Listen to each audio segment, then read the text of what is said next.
നമസ്കാരം. തൃശൂരിൽ പ്രവർത്തിച്ചിരുന്ന പെൺവാണിഭ കേന്ദ്രത്തിലുണ്ടായ സംഘർഷത്തിനിടെ ഒഡീഷ സ്വദേശി കൊല്ലപ്പെട്ടു. ധൻപതി നായിക്കാണ് മരിച്ചത്. സംഭവവുമായി ബന്ധപ്പെട്ട് 4 സ്ത്രീകളും 2 പുരുഷന്മാരും ഉൾപ്പെടെ 6 പേരെ പോലീസ് അറസ്റ്റ് ചെയ്തു. കൊലപാതകത്തിൽ 4 സ്ത്രീകളടക്കം 6 പേരാണ് അറസ്റ്റിലായത്. പണം നൽകുന്നതിനെ ചൊല്ലിയുണ്ടായ തർക്കത്തിനിടെ 4 സ്ത്രീകളും 2 പുരുഷന്മാരും അടങ്ങുന്ന പ്രതികൾ തല്ലി അവശനാക്കിയ ഒഡീഷ സ്വദേശിയാണ് തൃശൂർ മെഡിക്കൽ കോളേജിൽ ചികിത്സയിലിരിക്കെ മരിച്ചത്.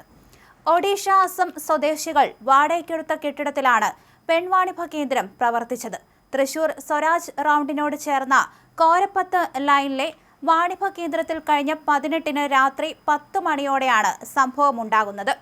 നഗരത്തിലെ ഹോട്ടലിൽ ജോലി ചെയ്യുകയായിരുന്ന ഒഡീഷ സ്വദേശികളായ ധൻപതി നായിക്, മക്കറ മാജി, ത്രിനാഥ് മാജി എന്നിവർ രാത്രി വാണിഭ കേന്ദ്രത്തിലെത്തി.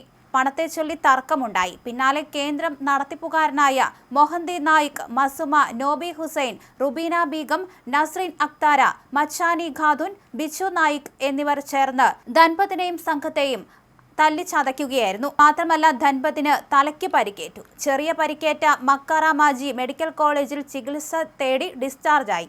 കഴിഞ്ഞ 7 മാസം മുൻപാണ് കോരപ്പത്ത് ലൈനിലെ വീട് ഇവർ വാടകയ്ക്കെടുത്തത്.